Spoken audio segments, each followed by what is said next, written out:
Parrot with me, Steve Ray. Put your hands together for Supermac.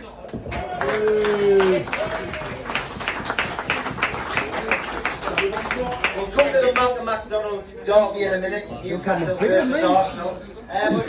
Last couple of games, Matt, since we stood here, it's been Newcastle against Liverpool, Newcastle against Manchester City. What have we learned from those two games? That we're not good enough. There's still an awful lot of improvement to do. But I thought against Liverpool that we had a chance of getting something out of the game. But you know, in the whole of the 90 minutes, we never actually had a shot on target. Now, come on, that's nonsense. If you're going to win matches, you have to get shots on target and change the game.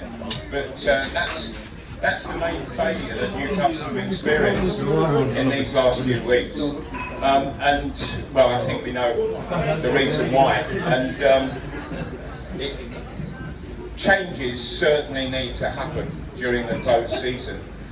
We need to have people who are going to produce a better number of goals than we've got at the moment. When you think that the centre forward has been out, injured for 3 months, and he's still the top goal scorer.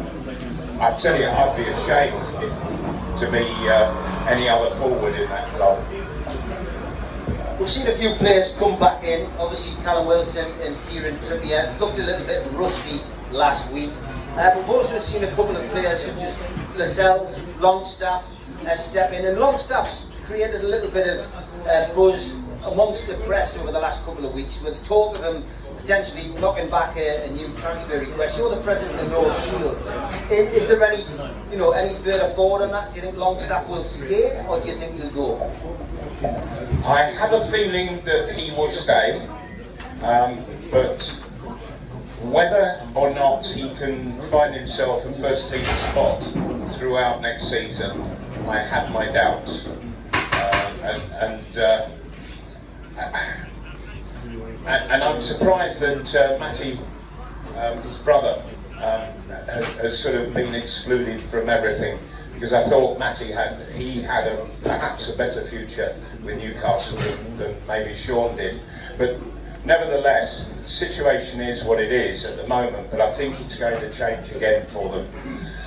They're well advised by their father, who was a professional ice hockey player, so he knows how to deal with negotiations, and he'll smell that perhaps it's time to move on over the next 12 months or so,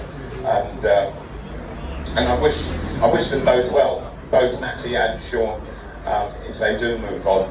But what I feel is, and I think that this is what their father senses and what the two players might be sensing, is that Newcastle are actually moving beyond the level of the Longstaffs, and that, see, what I would be looking for, in all seriousness, is that we have a terrific player called Bruno. He is exceptional in the side at the moment. I would like to see him just the average that there is at Newcastle, so that he maintains that level, but the other players that are coming in are matching that level and maybe looking to do a bit more. And so it becomes a real competition in the side, and everybody's pushing themselves on and on and on. And I hadn't seen that in the side for a very, very long time, for a number of years. You don't see Shelby driving Sean on at all. In fact, that Sean, he sort of feels a bit left out because he's quite ignored by Shelby. And Shelby wants to play the game his way, he wants to sort of control the game his way. What we need is a Newcastle United that isn't controlled by anybody. We just have 10 outfield players really going for broke. and looking to stick the ball in the old onion bag at the other end of the pitch as much as possible. And at the moment, we seem to have forgotten how to do that. If I'd said to you 12 months ago that Joe Linton would be Newcastle United's Player of the Season, How we marked them? what would you have said to us 12 months ago? You drunk. I really would have worried for you, Steve. Bless you. You try, I know. Now, well done to Joe Linton, because he has turned his game around remarkably. And so, well done him. It begs the question, what the hell was going on? If this is how Joe Linton can play, what the hell was going on under Steve Bruce? It just defies belief. To look at Joe Linton under Steve Bruce and Joe Linton here now under the new regime. And he is complete chalk and cheese. He's gone from one extreme to the other. Well done him. Well done. What I would like to see him do is score a few more goals. And he's got a couple, but he needs to get more from the position that he's in. But nevertheless, I did actually come across some stats about him, and since he's been playing in that midfield role, he has got the best record in the Premiership for interceptions and winning tackles in midfield. That's impressive, because he also had very good figures on passing, and where he couldn't control the ball under Bruce, now he's not wasted a ball hardly under Eddie Howe. Not wasted a ball. His passing is absolutely spot on. Just need that little bit of better finishing from him. Tonight we're going to see the biggest display that War Flags have organised. What kind of impact have the fans had on Newcastle United's run-in this season? It's immense, Steve. I cannot say enough what an immense how the players feel in the dressing room, how they feel out on the pitch, when they can actually feel that support coming in waves onto the pitch. It makes you sort of 6'7" tall. It really does. It builds your confidence up. And you know, I've been to grounds where and played where there's next to no vocal support for the home side, and you can see the players are a bit like that. The crowd lifts, and when you're lifted as a player, you play a lot better. So yeah, the crowd call them the 12th man, but that's certainly the effect that they have. Newcastle United play Arsenal tonight, 8 o'clock kick-off, live on Sky, and it means something to Arsenal, but what does it mean to Newcastle tonight? It's the last home game.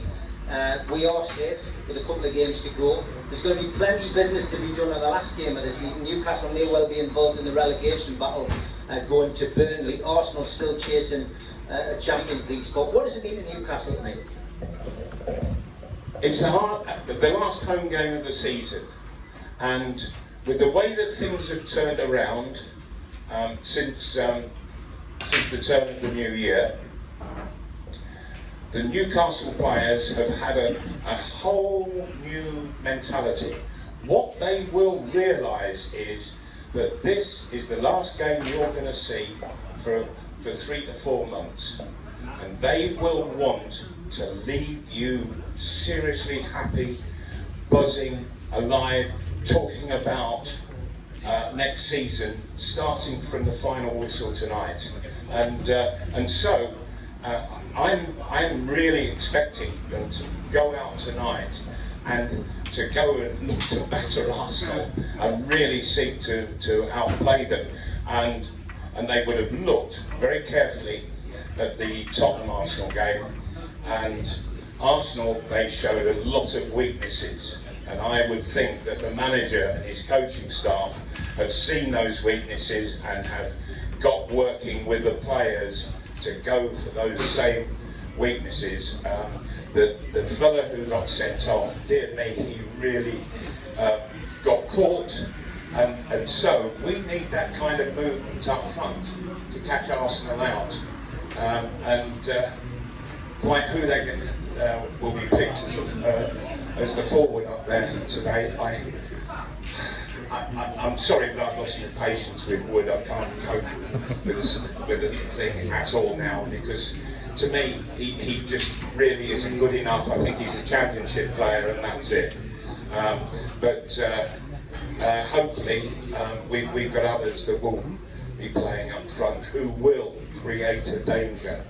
And create a danger on Arsenal, and there's every likelihood you'll score, because if there is a weakness about them, it's at the back. I don't think they are the secure unit that Arsenal was always boasting on. So Newcastle have got as good an opportunity tonight to go and win the game.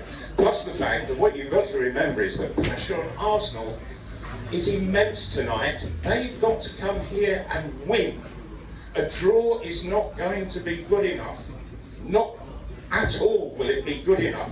They have to come here and win. And that's one hell of a pressure when you're playing away from home. No matter where you go, it's a hell of a pressure. And with all these extra flags, the atmosphere that is going to be building up there at St James Park, that's a very difficult thing for an away side to overcome. Very difficult indeed. Prediction? My prediction tonight is I really can see Newcastle going out in a little bit of style. I'd love them to go out in a little bit of style, and I'm going to take them to stick a couple of goals in and win the game 2-1. Great stuff. Malcolm will be in after the game. Put your hands together, Supermac.